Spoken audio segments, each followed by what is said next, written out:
بسم الله الرحمن الرحیم. یو ملګری سوال کړه دا چې باز خلک په وټلو کې په دکانونو کې قرآن پاک تلاوت تیز आवाज سره په موبایل کې یا ټپ ریکارډ وغیرہ کې لګي. آیا دغه تیز आवाज سره قرآن پاک تلاوت لګول دا څنګه دي؟ الجواب وبالله التوفیق. معززو مفتی محمد شفیع عثمانی رحمت الله علیه جدید آلات کے شرعی احکام پدی کی دالی کی سو قرآن پاک ٹپ ریکارڈ وغیرہ زری سر ہم اوریدل جائز دی، خو لیکن شر دادا چپدسی مجالس کے با قرآن پاک نشی اورولی چپ آغازی کی خلق پا نور کرونو کی او نور مشاغلو کی مصروفی، مطلب قرآن پاک اوریدلو طرف تی توجہ نوی، نو دسی ناس دا خلق ثواب په ځای باندې گناه ورته ملاو شي.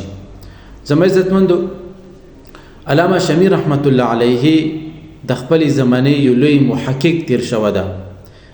دیتا خلق بدایلو څخه خاتمه المحققین، مطلب دا په دې باندې د محققینو خاتمه شي و. نو دا په خپل باندې یو واقعیا ذکر کوي چې زه یو ورځ یو دکان کې ناسوم تلاوت مکول او ما باندې یو عالم تریدل مفتی او ماته یې صدقه تلاوت کوم انداز سره کوي، خپل ځانم ما ګننګراوه او نور خلکم ما ګننګراوه. ما ورته ویلو چې زه په دې تلاوت سره ځانم ګننګراوم او خلکم ګننګراوم، دا عجیبه کیسه ده. قرآن پاک تلاوت کوم، ما ته ویلو چې دین زده کا، دین زده کا. نو زه بیا په خپل باندې علماء کرامو ته ګوتنې مماته کې کېناستم، مطلب دین زده کول لپاره. نو الله تعالی یو لوی محقق و نبیا جوړ کړلو.